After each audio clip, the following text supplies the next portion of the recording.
You already know who it is, man. It's King Ade with the Wizards Review. And yeah, man, tough loss. Tough loss. Now I'm gonna keep it 100 with y'all. I'm gonna keep it 100 with y'all. I was running around today, you know what I mean? I was at the Ravens game today.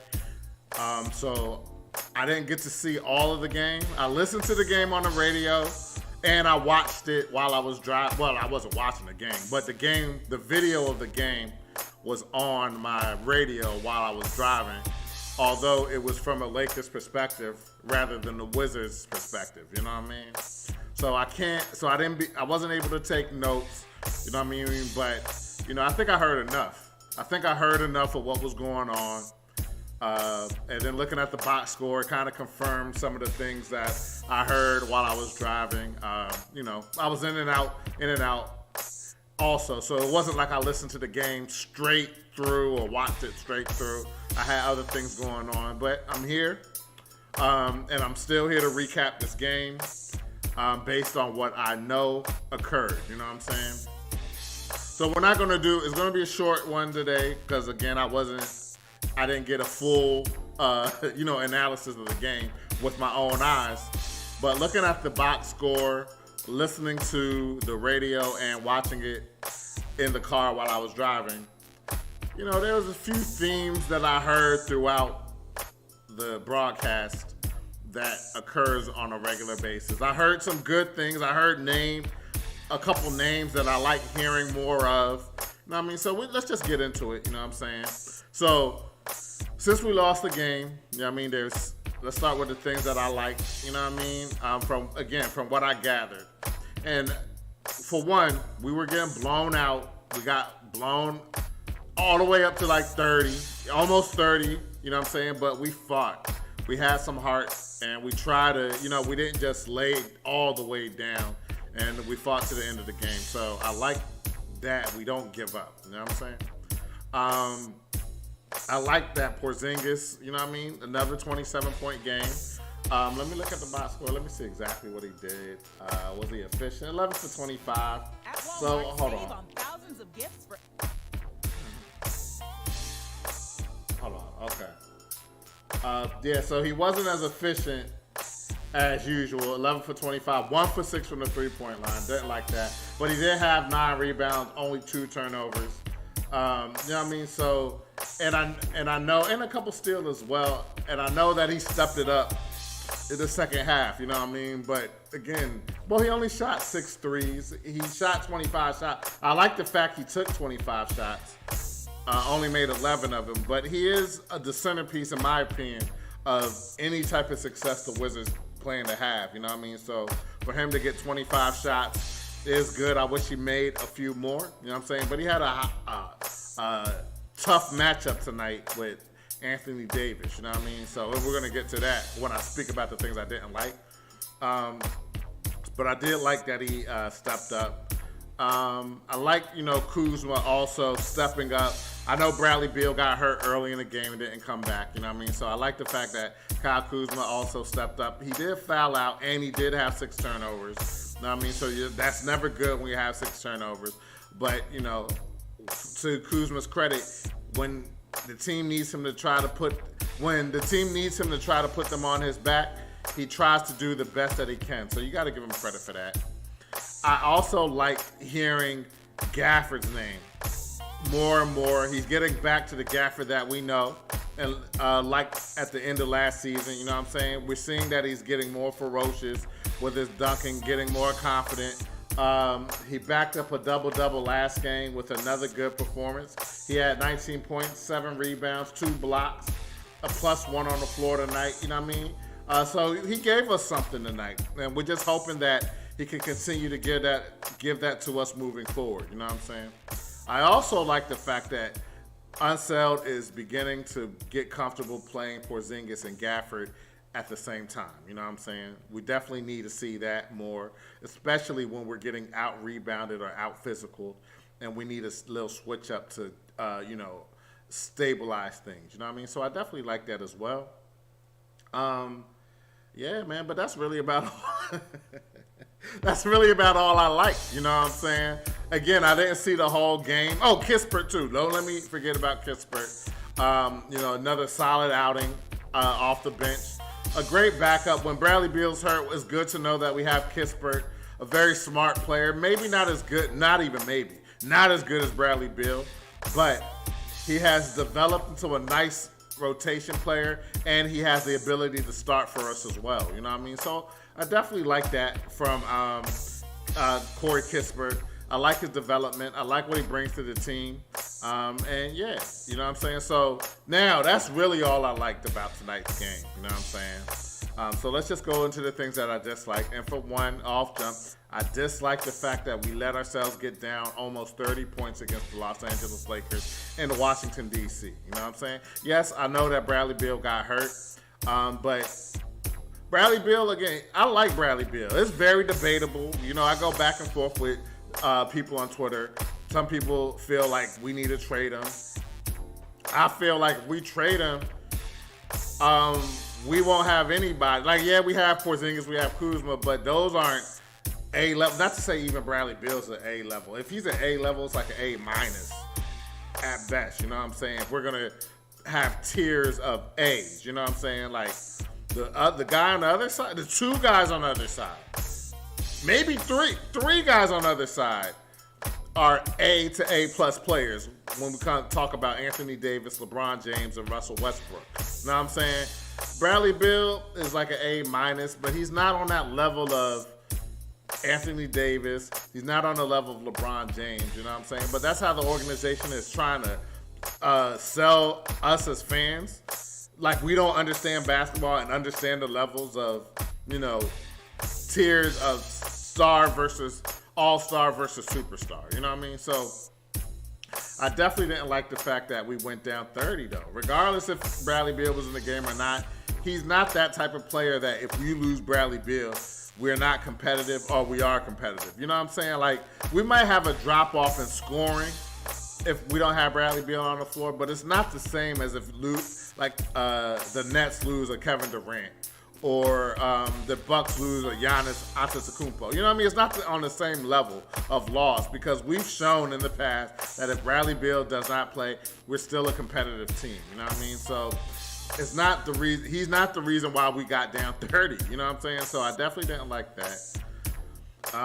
Secondly, man, I didn't like the fact Russell Westbrook came off the bench and gave them 15 assists. He did have 6 turnovers, though, so that's something that, you know, we come accustomed to when we had Westbrook on the Wizards, him having a high turnover game. So it's good that we did force turnovers, but he still had 15 assists off the bench. Like, who has 15 assists off the bench except a player like Russell Westbrook? You know what I mean? So I didn't like the fact that he had that many assists, but we forced turnovers. The Lakers ended with 15 turnovers. We only had 10 turnovers, you know what I mean? And 6 of those turnovers was committed by Kyle Kuzma. But again, he was forced into that superhero role. And, you know, so I don't want to give him a pass for having 6 turnovers. But we know when Kyle Kuzma is forced into that role of putting the team on his back, there's a big chance that he's going to have a lot of turnovers. You know what I'm saying? But yeah, I didn't like the fact that Russell Westbrook had 15 turnovers. I also didn't like the fact that, Bron does his thing, but he had 5 turnovers too, but 29, 8, and 6. That's a typical LeBron game, you know what I mean? So I definitely didn't like that. But what I really didn't like is Lonnie Walker got off tonight, man. He had a very efficient game. Scored 20 points on 10 shots, 7 of 10 from the floor. Hit 4 from 4 from the three-point line. So, yeah, that's going to – when you let a player – he's basically a role player. But when you let him get 20 and then you let LeBron get 29 and then the final one I'm about to mention, Anthony Davis, do what he did tonight, you got to limit – Anthony Davis, LeBron James, they're stars, you know what I mean? They're superstars, as a matter of fact, you know what I mean?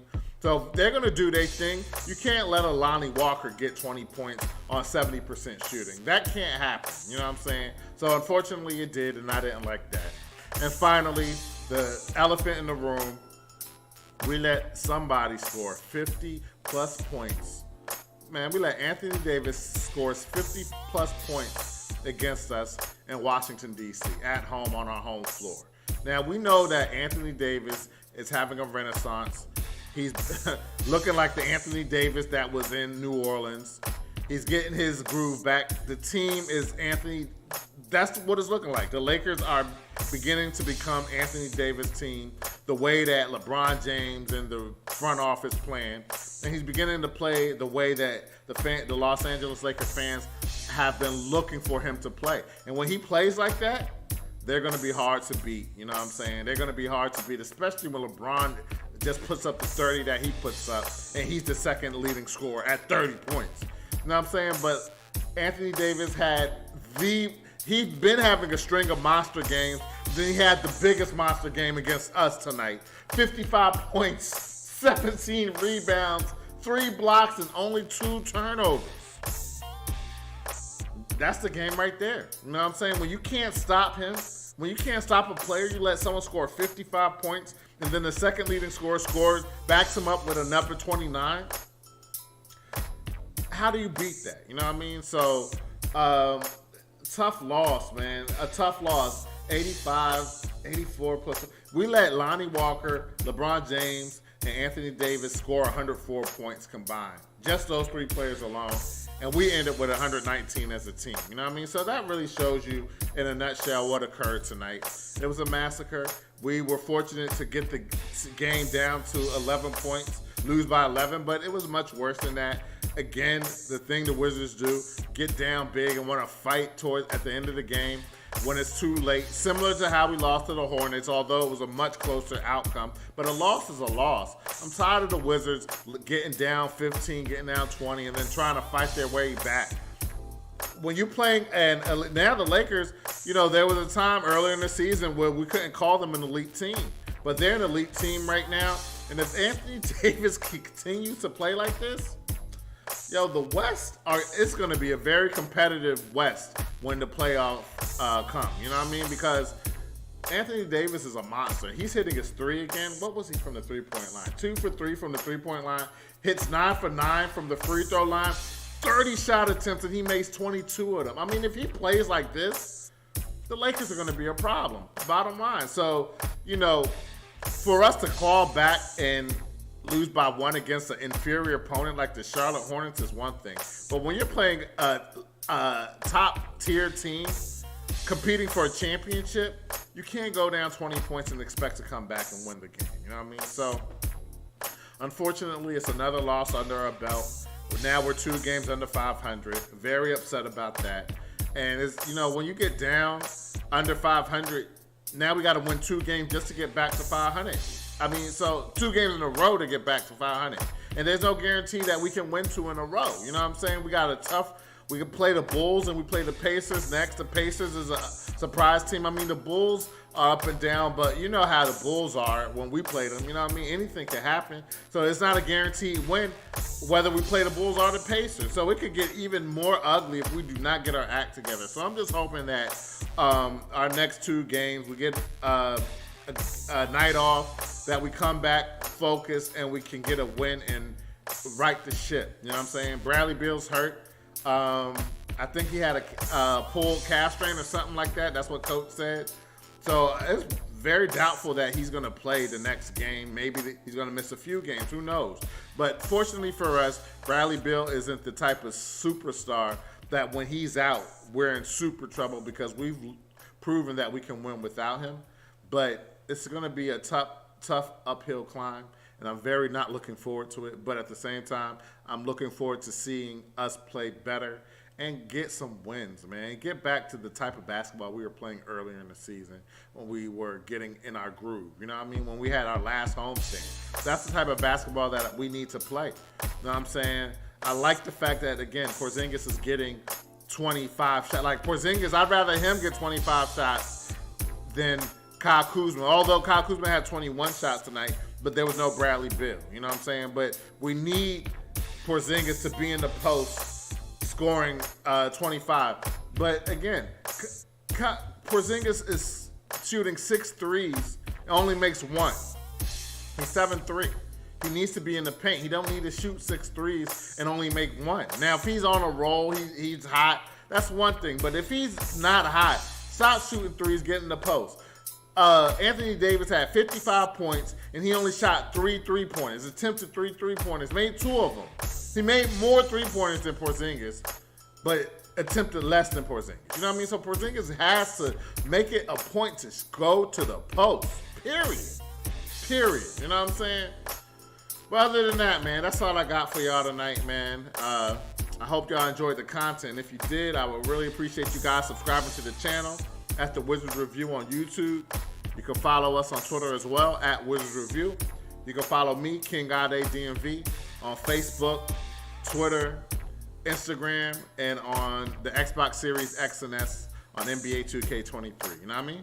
So anyway, man, I'm out. Until next time, take care. Peace.